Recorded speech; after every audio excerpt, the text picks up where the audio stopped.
नमस्कार दोस्तों, आज की मेरी वीडियो आप समझ गए होंगे सक्यूलेंट के ऊपर है। दोस्तों मैंने शेयर किया था, मेरा ये प्लांट ख़राब हो गया था और ख़राब होने पर मैंने ये मजबूरी में रिपोर्ट किया था।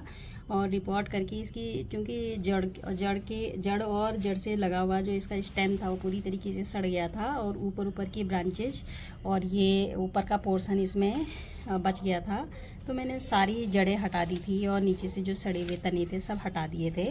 और उसके बाद मैंने सारे टुकड़ों को अलग अलग निकाल करके और मिट्टी में डिप कर दिया था। और मैं बिल्कुल श्योर भी नहीं थी कि ये चल जाएंगे, लेकिन आप देख रहे होंगे कि ये बहुत अच्छे से चल गए हैं और सभी में नई नई ग्रोथ निकल के आ रही है और नीचे से भी नई नई ग्रोथ निकल के आ रही है। आप सोच रहे होंगे कि ये बोरोटेल्स है, लेकिन ये बोरोटेल नहीं है, ये इचीवेरिया या स्टोन कार्प उनमें से किसी की वैरायटी है। और एग्जैक्ट नाम मुझे नहीं मालूम इसका, और मैंने सर्च भी किया था तो सर्च में ये बोरोटेल दिखा रहा है, लेकिन ये बोरोटेल नहीं है दोस्तों। और इसमें बोरोटेल से बिल्कुल डिफरेंट फ्लावर भी आते हैं येलो कलर के और ऊपर को आते हैं, जबकि मतलब उसमें फ्लावर बड अलग से ब्रांच बन करके और उस पर फ्लावर आते हैं। जबकि बोरोटेल के तो टिप से बोरोटेल जैसे जैसे ऊपर को ग्रोथ करता है नीचे को लटक जाता है और उसके बाद उसकी टिप से नई फ्लावरिंग होती है। और आप इसकी टिप देख रहे होंगे, इसकी टिप बोरोटेल से थोड़ा सा डिफरेंट है। तो ये मैं सभी में आपको पास करके दिखा रही हूँ। और इसके लिए मैंने जो सॉयल मिक्सचर है वो मैंने गार्डन सॉयल में काउडंग कंपोस्ट मिलाया था। इसी में शायद मैंने थोड़ा सा परलाइट भी मिलाया है और मैंने फंगस ना लगे इसलिए नीम खल मिलाया है। और प्लस मैंने इसमें फंगीसाइड का पाउडर भी मिलाया था, ताकि जो है इसकी ख़राब रूट्स को तोड़ करके मैंने स्टेम लगाया था। तो मुझे लग रहा था कि स्टेम कहीं सड़ ना जाए, तो इस डर से मैंने इसे फंगीसाइड का पाउडर भी मिलाया था। और मैंने नीम खल अलग से मिलाई थी, ताकि जो है नीम खल मिट्टी में हमेशा बनी रहे और वो जो है मिट्टी में फंगल इन्फेक्शन होने से बचाए। तो इस तरीके से मैंने इनको रिपोर्ट कर दिया था। और रिपोर्ट करने के बाद मैंने इनको छत में छोड़ दिया था। छत में काफ़ी तेज़ धूप इन पे पड़ती थी, तो धूप की वजह से इनकी टिप ऐसे कुछ रेड कलर की हो गई थी। और अभी कुछ दिन क्या 2 हफ्ते से ज़्यादा हो गया है, मैं इन्हें नीचे ले आई हूँ। और नीचे लाके मैंने ये यहाँ पे ये ग्लास है मेरा फ्रंट में, तो ये ग्लास से छन करके इसको धूप मिलती है, तो इस वजह से अब इनका ये जो रेड कलर है ये कम होता जा रहा है। अदरवाइज़ इसकी पत्तियाँ बिल्कुल हाफ तक मरून कलर की हो गई थी और तब भी ये देखने में खूबसूरत लग रहा था। तो मुझे लगता है कि ये फुल सनलाइट में भी चल जाता है, बस इनकी लीव्स का कलर चेंज हो जाता है। सॉयल मिक्सचर मैंने आपको बता ही दिया है। और पानी में इसमें बहुत कम देती हूँ, अभी भी आप देख रहे हैं कि इसकी सॉयल सूखी हुई है और इसकी भी सॉयल सूखी हुई है।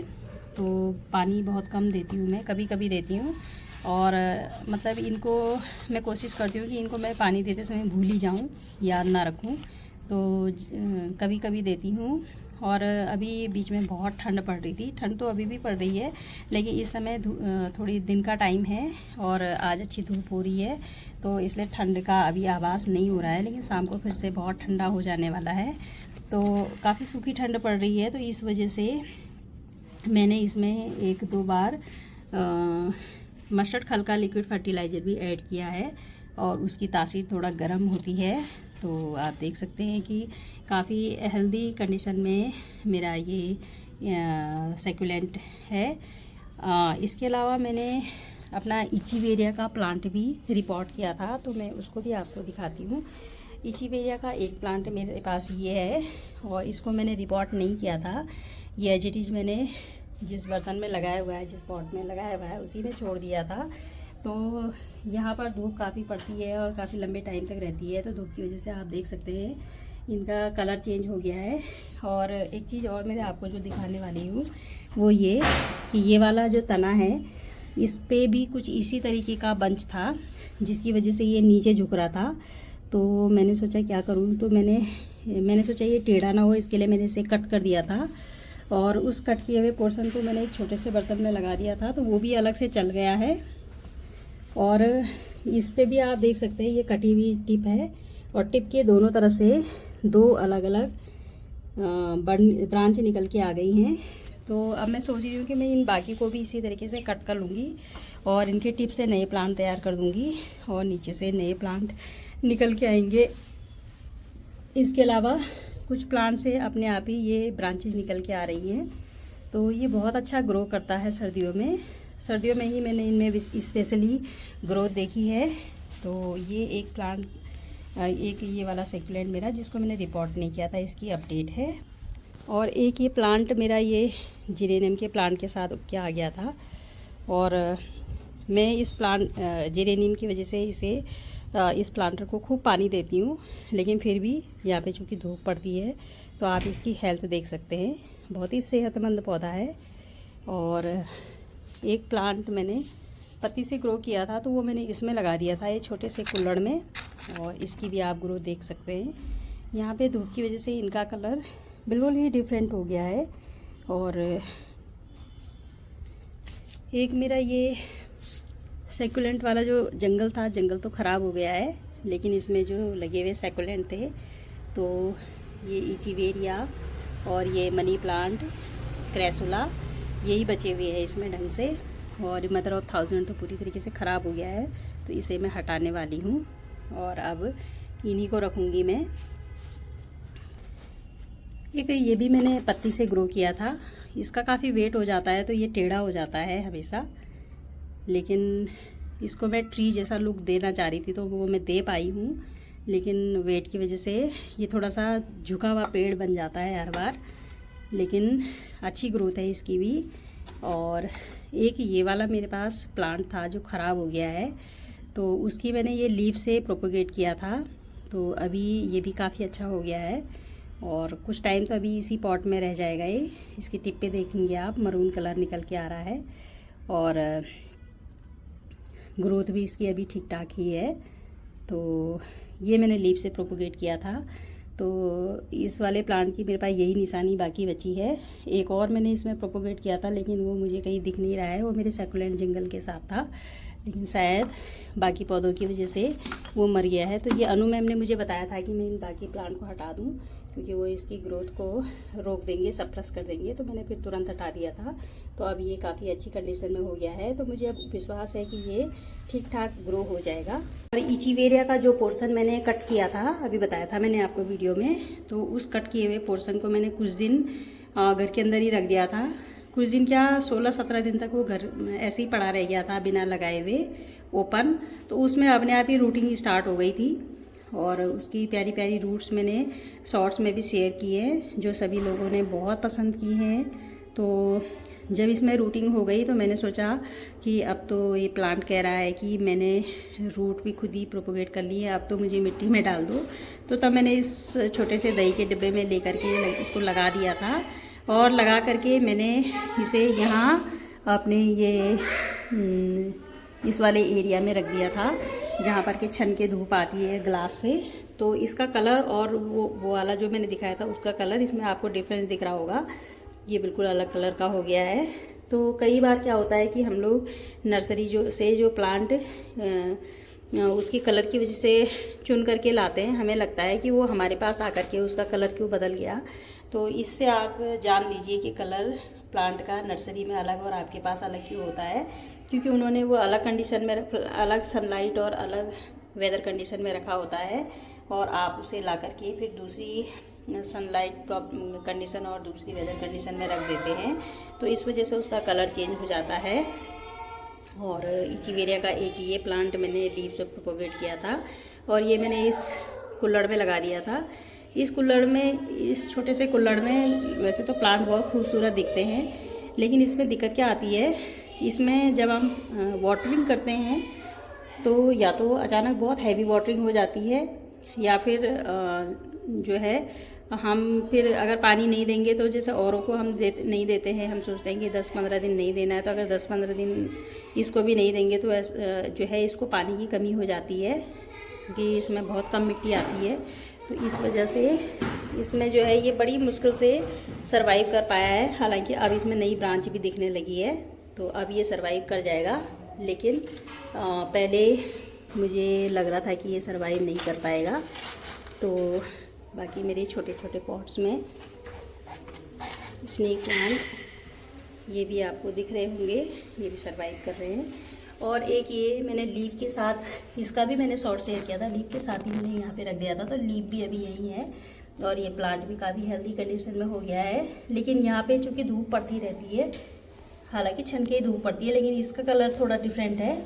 तो ये एक्चुअली ग्लास से ज़्यादा पास है, तो शायद इसे हीट भी मिलती होगी साथ में और सनलाइट भी मिलती होगी, तो इसलिए इसका कलर और चेंज है।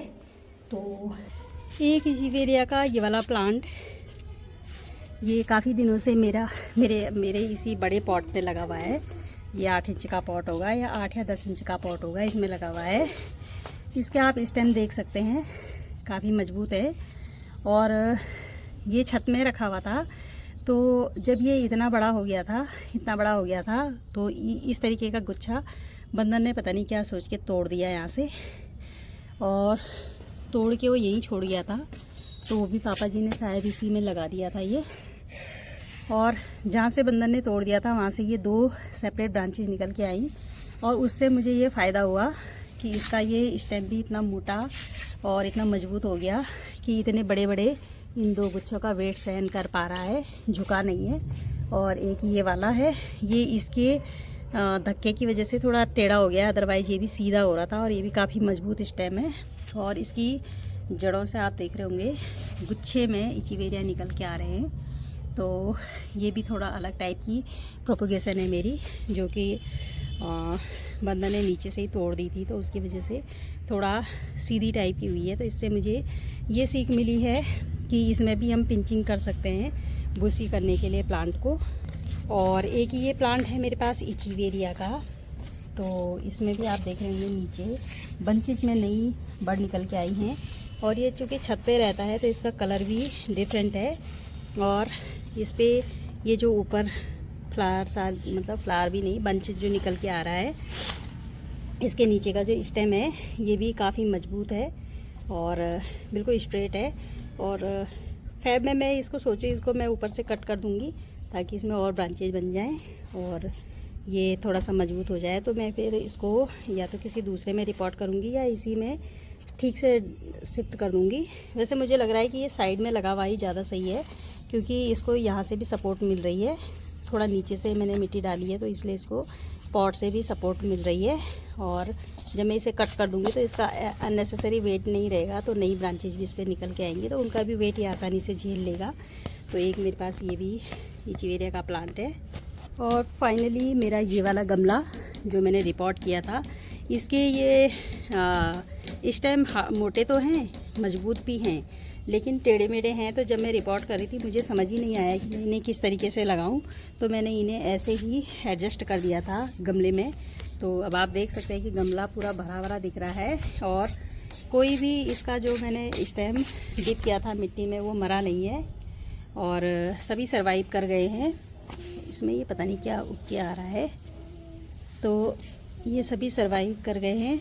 सॉयल मिक्सचर मैंने वही रखा था जो मैंने नीचे बताया था, और इसमें कुछ पत्ते टूट गए थे वो मैंने इसी के अंदर डाल दिए थे। और अंदर आप देख सकते हैं कि अगर ये पुराने प्लांट ख़राब भी हो गए तो भी अंदर नए नए कितने सारे प्लांट्स निकल कर के आ रहे हैं। ये आप देख सकते हैं ज़मीन से ही निकल के आ रहे हैं, तो इसमें बहुत सारे अब नए प्लांट तैयार हो रहे हैं। तो ये थी मेरी आज सक्यूलेंट की अपडेट, मेरे गार्डन के सक्यूलेंट किस कंडीशन में है। और एक चीज़ मैं आपको दिखाती हूँ, ये यहाँ पे नई ब्रांच निकल के आई थी, और इस नई ब्रांच पर ही यहाँ से इतनी बड़ी बड़ी रूटिंग्स भी हो गई थी। अगर मैंने टाइमली देख लिया होता तो मैं इसी बड को निकाल करके सॉइल में लगा देती, ट्रांसफ़र कर देती, तो ये अलग से प्लांट तैयार हो जाता। हालांकि अभी अलग नहीं हो रहा है और उससे अच्छी तरीके से कनेक्ट हो गया है, तो अभी इसी की बड़ ब्रांच बन जाएगा। तो ये थी मेरी सक्यूलेंट की अपडेट। तो मेरी वीडियो में आखिरी तक बने रहने के लिए आप सबका हार्दिक आभार। आपका प्यार और समर्थन मुझे लगातार मिल रहा है, और उम्मीद करती हूँ कि आगे भी बराबर मिलता रहेगा। तो मिलती हूँ अपनी अगली वीडियो में किसी नए कंटेंट के साथ। तब तक के लिए हैप्पी गार्डनिंग फ्रेंड्स।